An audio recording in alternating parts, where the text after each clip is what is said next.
Anthony Ashatino of the Nurul Iman School here at the Islamic Society of Central Jersey. Anthony, Assalamu Alaikum. Wa Alaikum Assalam wa rahmatullahi wa barakatuh. Just tell us a bit about, first of all, what is your position here in the school, and then just tell us a bit about the school here. Okay.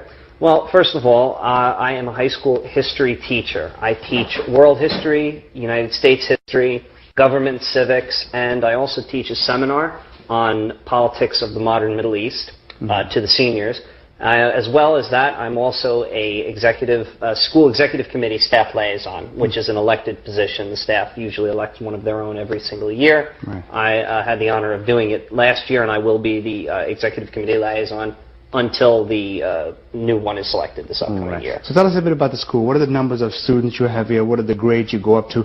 And I mean, are all the courses which are taught here fully accredited by the state? Sure. Well, we are a K through 12 school. We have multiple classes in essentially every class up until, I believe this year it's going to be up until 8th grade. We have approximately 435 students or so in the K through 12. That number might be off by a little just because we still have some people we don't know if they're coming in or if people aren't coming in for the fall semester. The curriculum of the school is actually comparable to almost any public high school that you have in the state. The only differences are that we also incorporate Arabic language for the youth.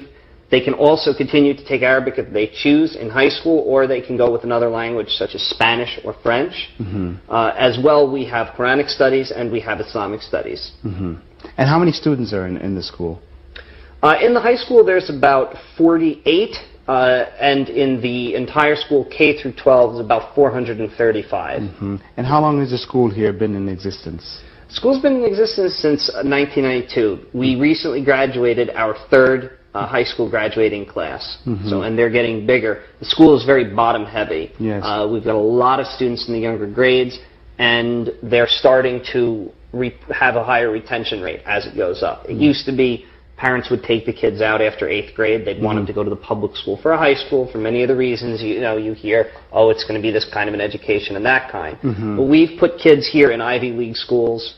We've put kids in some of the top institutions around the area, and there's no reason now. Parents are realizing there is no reason to leave your kid, out of the school, not to allow them to continue on. Right, and alhamdulillah, we see the school has many facilities here. We're really impressed by the science lab here. We've been in many schools, and we haven't come across really as an extensive science lab as we have here.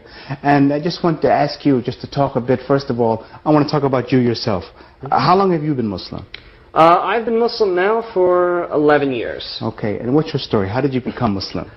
Well, it's funny. If you see on the outside of the masjid here, it stands out. A lot of masjids in America are essentially converted, warehouses or converted office complex. Okay, but this particular building was actually constructed with the idea of being a mosque. Hence, we have a dome outside. We have a minaret. And when I was driving, I'm one of these people with an insatiable appetite, curiosity. Okay, I always have to know more and more and more. When I was driving down a few times, I noticed off to the right, I said, there's this building with a dome and a minaret. And I said, I think that's one of those Islamic places. So I was in high school, so, one day without telling my parents, I said, you know what, I'm just going to, drive off. Make the long story short, I came in, the imam was in, and I came up to him and I said, look, I apologize if I'm, violating any etiquette here. I said, I took my shoes off where it said, please take your shoes off. I said, but I'm just curious about the religion. I'm curious about, this and that. I said, I don't want to convert. I said, don't convert me. But I said, and the imam was like, that's no problem at all. Why don't you come? They were about to pray Maghrib. He said, just observe the prayer and talk to a couple of people.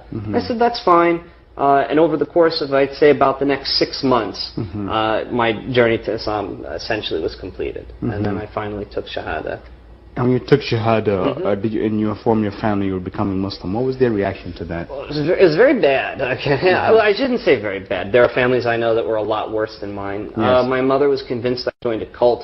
I found books around the house, what to do when you think your child has joined a cult. I have a cousin who's a born-again Christian. Yes. Were you Christian also before? Yes. I was Roman Catholic. My family is Roman Catholic. Yes. Everyone else in the family to this day is Roman Catholic. But I had a cousin who was a born-again Christian, and she was telling my mother that, your son will be burning in hell now that he's worshiping the devil, and these people do this, and these people do that.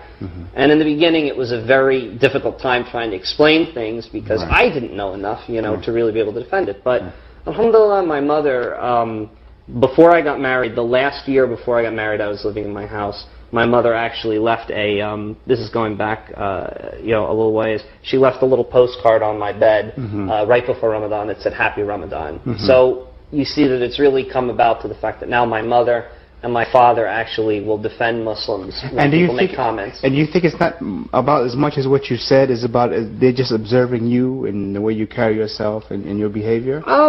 I'd like to think that. I'm not trying to say that my behavior has always been, we all, make our mistakes. I constantly tell my parents, don't try and base Islam on me, Base Islam on what you, read into it. I can show you stuff, don't, because I'm human. I screw up, okay, more than I would like to. But I think that they recognize there are a lot of very positive things, that have come out of this with me. A lot more positive than any kind of negative stuff. Right. Anthony, now just to tie it all together, now as a Muslim and an educator, can you just talk a bit about the importance of people realizing the seriousness of putting your children into Muslim schools, especially here in America? Absolutely. Well, I think that it's very critical.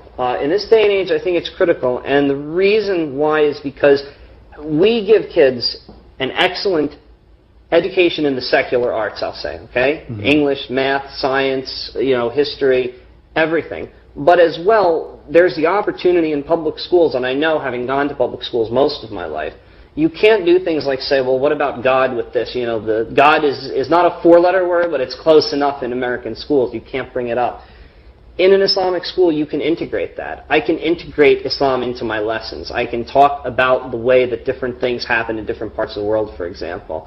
And I just think it's very important because a lot of kids that are outside today, they don't, as I know that, many other educators have said, the kids today,